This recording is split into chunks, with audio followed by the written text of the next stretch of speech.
저는 낚시를 잘 못합니다. 미국에 있을 때 낚시를 너무 좋아하는 매니아 목사님이 계셔서 그분과 같이 교제하고 또 말씀도 공부하고 나누고 그렇게 교제했는데, 어느 날 그 목사님이 저한테 이완 목사님, 우리 낚시하러 한번 갑시다. 제가 그랬어요. 저는 태어나서 낚싯대를 잡아본 적이 없습니다. 낚싯바늘을 어떻게 꼬는지도 모르고 물고기를 어떻게 잡는지도 모릅니다. 그러니 그 목사님이 걱정하지 말라고, 자기가 다 해줄 테니까 몸만 따라오라고 해서 몸만 따라갔어요. 학교 근처에 가까운 곳에 주립공원이 있어서 거기서 이제 낚시를 하러 갔는데, 글쎄 저는 큰 걸 잡았는데 그분 못 잡은 거 있죠. 얼마나 민망하던지요. 그래서 재미가 있더라고요. 낚시하는 게 재미가 있더라고요. 그 목사님이 낚시하러 가자고 저를 그렇게 권면하면 스케줄이 되면은 제가 몇 번 따라갔습니다. 한 번 가면 대략 한 서너 시간 정도 낚시를 하는데요, 많이 잡으면 한두 마리, 보통 낚싯대만 던졌다가 오는 거예요. 그래도 별로 마음에 부담감이 없었습니다. 저는 전문적으로 물고기를 잡는 어부가 아니거든요. 저는 공부하는 학생으로, 신학을 공부하는 학생으로 거기에 있었기 때문에 물고기를 많이 잡든 말든 큰 부담감이 없어요. 많이 잡으면 좋았지만, 한두 마리를 잡으면 기분이 좋았지만, 그래도 함께 교제하면서 믿음의 나눔을 갖고 그리스도의 말씀을 나누면서 그 목사님과 교제하는 시간이 귀했기 때문에 즐거운 마음으로 빈손으로 올 수 있었습니다. 그런데 어부는요, 그러면 안 돼요. 어부는 한번 배를 타고 나가면 무슨 일이 있든 안 든 고기는 잡아야 됩니다. 우리가 해변의 교회가 아니라, 여러분 아멘을 안 하시는데요, 어부는요 만선을 꿈꾸면서 배를 타고 나갑니다. 고기를 잡아야 합니다. 왜 잡아야 합니까? 그 고기를 잡아야 처자식을 먹여 살리고 생계를 유지할 수 있기 때문에 어부는 생명을 다해 바다와 함께 하면서 물고기를 잡아야 합니다. 그런 분들은 고기를 잡지 못하면 빈 배로 돌아가는 것만큼 마음을 어렵게 하는 일들이 없을 겁니다. 속이 탈 겁니다. 오늘 본문에서 우리는 갈릴리 해변의 베테랑 어부였던 예수님의 제자들이 아무런 고기도 잡지 못한 어처구니 없는 안타까운 장면을 보게 됩니다. 드디어 우리가 요한복음 21장 마지막 장을 들어갑니다. 111번째입니다. 지난 2년이 넘는 시간 동안 요한복음 말씀을 증거하면서 예수님께서 생명이신 것을 보게 되는데요, 오늘도 우리 주님이 얼마나 좋으신 생명의 주이신지를 발견하는 은혜가 있기를 주님의 이름으로 축복합니다. 우리 1절 말씀 같이 한번 읽어보겠습니다. 그 후에 예수께서 디베랴 호수에서 또 제자들에게 자기를 나타내셨으니 나타내신 일은 이러하니라. 아멘. 디베랴 호수, 다른 말로는 갈릴리 바다입니다. 예수님께서 제자들에게, 부활하신 예수님께서 제자들에게 세 번째 자신을 나타내신 장면이라고 본문 14절 말씀에 나와 있습니다. 제자들은 갈릴리로 돌아갔습니다.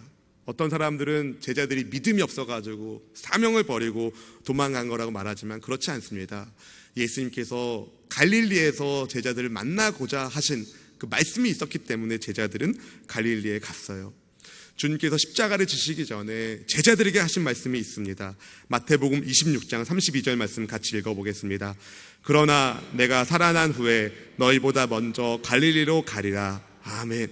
네, 갈릴리로 가시겠다는 말씀을 예수님께서 하셨어요.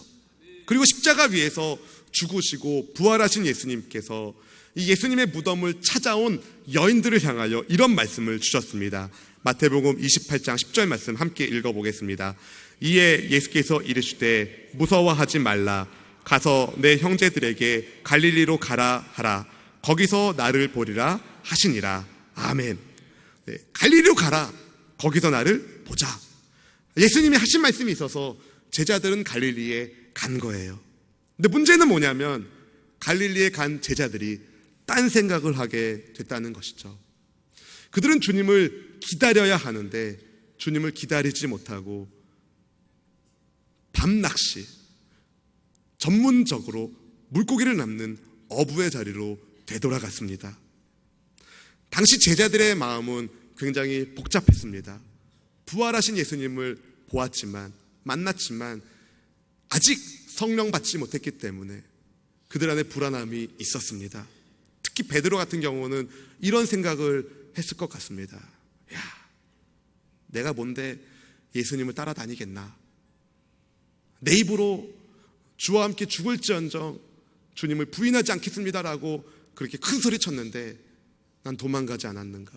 부인하지 않았는가? 내가 지킨 게 뭐가 있나? 나 같은 것이 주님을 위해서 할 수 있는 게 뭐가 있을까? 에이, 내가 잘할 수 있는 거 고기나 잡으러 가자. 아마 이런 생각을 베드로가 한 것 같습니다. 그래서 베드로가 제자들에게 나는 물고기나 잡으러 가겠네, 이렇게 이야기를 한 거예요. 그 이야기를 들은 다른 6 제자가 우리도 같이 갈래요. 우리도 같이 갑시다. 그렇게 다 같이 7명의 제자가 물고기를 잡으러 갈릴리 밤바다를 갑니다. 우리 3절 말씀을 같이 한번 읽어보겠습니다. 시몬 베드로가 나는 물고기 잡으러 가노라 하니 그들이 우리도 함께 가겠다 하고 나가서 배에 올랐으나 그날 밤에 아무것도 잡지 못하였더니, 부활의 주님을 기다리는 대신에 예수님을 만나기 전에 옛 생활로 돌아간 비전을 잃어버린 제자들이 우리가 잘할 수 있는 거 물고기나 잡으러 가자, 물고기나 잡으러 가자 하고 갔는데 웬걸요? 그 밤에 한 마리의 물고기도 잡히지가 않는 겁니다. 비록 3년의 공백기가 있지만 제자들은요, 갈릴리 해변에서, 바다에서 잔뼈가 굵은 어부들이었어요. 수많은 물고기 잡는 노하우를 잘 알고 있었던, 경험에 그 축적된 경험, 노하우들이 있었던 인물들이었습니다. 밤새 그물로 물고기를 잡으려 가는데 근데 웬걸요? 한 마리도 안 잡히는 거예요. 심심해서, 예수님 기다리다가 지루해서 물고기 잡으러 간 게 아닙니다. 밤새 그물질을 하러 갑니다. 예수님을 따르는 것도 실패했는데 내가 잘할 수 있다고 생각했던 물고기 잡는 것마저 잡히지 않는 제자들이 얼마나 큰 실망감과 좌절감을 가졌을까요? 처음에는 분위기를 바꿔보려고 했을 겁니다. 이쪽이 잘 안 되면 형, 제가 이쪽 잘 알아요. 여기다가 그물 내리면 틀림없이 잡힙니다. 거기다가 더 던져보고 여기가 포인트가 아닌 것 같습니다. 조금 더 앞으로 갑시다. 그래서 더 배를 타고 더 가가지고 왼쪽에다가 그물 던지고 오른쪽에다가 던지고, 그래도 웬걸요? 수십 번을 던져봐도 그물을 끌어올릴 때에 느낌이 없는 거예요. 한 마리의 물고기도 그물에 들어있지 않는 거죠. 제자들의 얼굴이 점점 굳어집니다. 피곤과 절망, 낙심, 이런 것들이 그들의 마음을 엄습하고 있습니다. 그렇게 날이 밝아오고 있을 때에 예수님께서 갈릴리 바다에 오셔서 제자들에게 물으십니다. 얘들아, 고기는 잡았는가?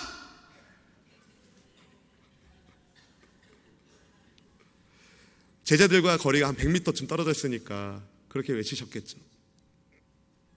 본문 5절 말씀 같이 한번 읽어봅시다.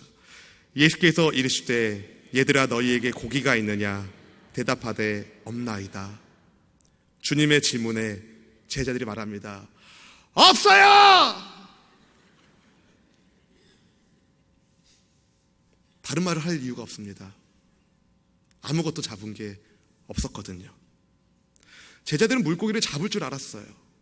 그들의 경험과 노하우가 있었기 때문에. 물고기 잡는 것 정도야 뭐 가뿐하지, 그런 생각을 했었던 제자들. 그런데 피라미 한 마리도 안 잡히는 거예요. 원래 갈릴리 바다는요, 낮보단 밤에 물고기가 더 많이 잡힙니다. 왜냐하면 뜨거운 사막 기후가 있기 때문에, 뜨거운 햇빛 때문에 낮에는 물이 뜨거우니까 물고기들이 깊은 곳에 들어가요. 수면 깊은 곳에 내려갑니다. 그래서 고기를 잡기가 쉽지 않습니다. 근데 밤이 되면 기온이 떨어지니까 수면이 시원해지고, 그럼 물고기들이 수면 위로 올라오거든요. 그럼 그물을 던졌다 하면 물고기를 잡을 수 있는 바다가 그 바다인데 한 마리도 안 잡히는 거예요. 무엇을 말해줍니까? 고기가 많이 잡혀야 할 그 밤 시간에 한 마리의 물고기도 잡지 못했다. 이게 기적입니다. 요한복음 15장 5절 말씀은 이렇게 우리에게 가르쳐 줍니다. 같이 한번 읽어볼까요? 나는 포도나무요 너희는 가지라. 그가 내 안에 내가 그 안에 거하면 사람이 열매를 많이 맺나니 나를 떠나서는 너희가 아무것도 할 수 없음이라. 아멘. 나를 떠나서는 너희가 아무것도 할 수 없느니라. 주님 말씀하셨습니다. 주님을 떠나서는 아무것도 할 수 없다.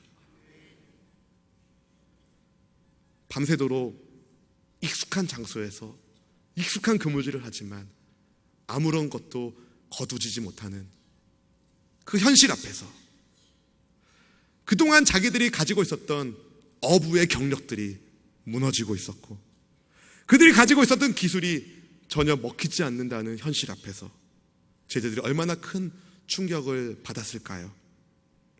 사랑하는 성도 여러분, 여러분은 어떻습니까? 고기 좀 잡으셨나요? 여러분의 삶에 어떤 열매를 맺고 계십니까? 혹 밤새 수고했지만 한 마리도 잡지 못했던 제자들의 모습이 내 모습은 아니던가요? 오늘 빈 그물을 채우시는, 여러분의 빈 그물을 채우시는 예수님을 만나기를 주님의 이름으로 축원합니다. 축원합니다. 축원합니다. 사랑하는 성도 여러분, 얘들아 너희에게 고기가 있느냐? 제자들에게 주님이 물으셨는데 제자들은 주님을 알아보지 못했습니다. 그게 제자들의 현실이었어요. 우리 4절 말씀을 같이 한번 읽어볼까요? 날이 새어갈 때에 예수께서 바닷가에 서셨으나 제자들이 예수신 줄 알지 못하는지라. 밤새 제자들이 그물질했기 때문에 체력적으로도 피곤했을 것이고, 또 8절 말씀에 따르면 예수님과 제자들 사이에 50칸쯤 대략 90에서 100m 정도의 거리가 떨어져 있었고, 또 날이 밝을 때쯤이니까 아침 안개가 껴있을 것이기 때문에 제자들은 자기들에게 질문하는 분이 예수님이신 줄로 잘 몰랐습니다. 그래도 제자들은 알아야 했어요. 예수님의 음성을 얼마나 많이 들었습니까? 근데 제자들이 예수님의 음성을 알아보지 못했다는 것은 그들이 지금 영적으로 어두워져 있다는 것을 보여주는 겁니다. 주님을 떠나서 영적으로 어두워져 있어 아무것도 열매 맺지 못하는 불행한 인생, 주님을 떠난 인생들을 보여주는 장면인 것입니다. 사랑하는 성도 여러분, 너희에게 고기가 있느냐? 주님이 제자들을 부르실 때에 이렇게 부르십니다. 얘들아, 얘들아. 다 큰 성인을 향해 부르기엔 좀 거시기한 부름을 하신 거예요. 어린이라는 단어를 쓰셔서 얘들이라고 말씀하십니다. 보통 주님은 제자들을 다정하게 부르실 때에 작은 자, 테크니아라는 단어를 쓰셨는데 여기서만큼은 유난히 파이디아, 어린이라는 단어를 쓰셨거든요. 연세가 좀 있는 제자들, 나이 먹을 만큼 먹은 성인 제자들 향해서 주님 말씀하시는 겁니다. 이 어린이들아, 이 어린이들아, 고기는 좀 잡았느냐? 주님을 떠나 있는 그들의 모습이 부모를 떠나 있는 철없는 어린아이와 같은 모습이었다는 것을 말씀하시는 거죠. 주님의 질문에 제자들은 없습니다. 한마디만 합니다. 아무 말 하고 싶지 않아요. 시리에 빠져 있고 낙심돼 있고 절망하고 있었으니까. 그때 주님이 제자들에게 말씀하십니다. 배 오른편으로 그물을 내리라. 그러면 잡으리라. 제자들이 왼편 오른편 그물 안 던져본 것이 아닙니다. 밤이 새도록 왼쪽에도 던져보고 오른쪽에도 던져보고 앞에도 던져보고 뒤에도 던져보고 다 던져봤지만 한 마리도 잡지 못했습니다. 그런데 예수님께서 배 오른편에 던지라고 말씀하실 때 제자들이 그냥 그물을 던졌어요. 그냥 던졌어요. 근데 웬걸요? 그물 안에 물고기들이 들어와 있는 겁니다. 물고기가 있는 곳에 그물을 던졌다기보다는 제자들의 그물 속으로 물고기가 들어가도록 주님이 명령하신 것이죠. 사랑하는 성도 여러분, 엄청난 물고기를 잡은 그 순간, 우리 6절 말씀을 같이 한번 읽어보겠습니다. 이르시되 그물을 배 오른편에 던지라. 그리하면 잡으리라 하시니 이에 던졌더니 물고기가 많아 그물을 들 수 없더라. 아멘. 밤이 새도록 수고했지만 아무것도 얻은 것이 없었을 때에 그 모든 실패를 종식시키시는 하나님의 공급하심, 그물이 무거워서 들 수 없을 만큼 많은 물고기를 잡게 되는 이 놀라운 사건들, 그때 제자들이 무슨 생각을 했을까요? 대박!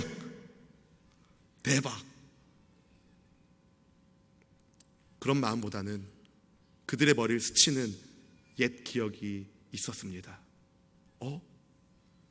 비슷한 적이 한번 있었는데, 우리가 비슷한 경험을 한 적이 있었는데, 그때도 우리가 밤새도록 그물질을 했지만 한 마리도 잡지 못했는데, 그때 우리 예수님 만났을 때 예수님께서 깊은 곳에 그물 던지라 했을 때 그때 많은 물고기를 잡았잖아. 누가복음 5장의 그 기억이 제자들의 머리를 스치는 겁니다. 많은 고기를 잡은 기적보다 더 큰 기적이 일어납니다. 사도 요한이 주님의 음성을 분별한 겁니다. 제자들이 예수님을 발견한 겁니다. 요한이 베드로에게 말합니다. 주님이셔. 요한의 말을 들은 베드로 겉옷을 들쳐매고 바닷속으로 뛰어듭니다. 베드로는 그물을 다 걷어 올리고 배를 타고 나갈 그 시간을 기다리지 못하고, 원래 베드로가 성격이 있잖아요. 행동파잖아요. 그냥 무작정 바다로 뛰어들어서 100m쯤 되는 거리를 헤엄쳐가지고 주님께로 올라갑니다. 새벽에 갈릴리 바다는 차가운 바다예요. 그래도 베드로는 주님 사랑하는 마음으로 뛰어들어간 겁니다. 베드로를 비롯한 제자들이 육지 위에 올라왔을 때에 제자들은 그들 눈앞에 있는 장면을, 놀라운 장면을 목도하게 됩니다. 우리 9절 말씀을 같이 한번 읽어보겠습니다.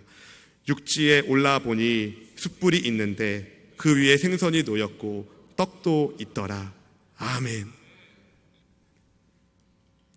예수님께서 제자들을 위해서 손수 차려주신 아침 밥상이었어요. 아침 밥상. 밤새 그물질하면서 제자들 얼마나 배고팠을까요? 물고기라도 좀 몇 마리 잡아야 그거 어떻게 해가지고 회로도 먹죠. 잡은 것도 없고 밤새 그물질하면서 잡은 게 없으니 얼마나 낙심되고 지쳤겠습니까? 밤이슬 맞으면서 추위에도 떨었을 것이고, 새벽부터 헤엄쳐 왔을 베드로는 몸을 달달달달 떨었을 겁니다. 근데 주님 앞에 가보니 피어놓은 숯불이 있었고, 그 위에는 생선이 지글지글 구워지고 있었고, 한켠에는 떡, 주님이 준비하신 빵이 있었습니다. 배고픈 제자들, 실패한 제자들, 추운 제자들, 마음이 어두운 제자들에게 빛이신 예수님이 따뜻한 숯불을 피워놓으시고 생선을 구워주시고 먹을 음식을 마련해 놓으신 것이었습니다.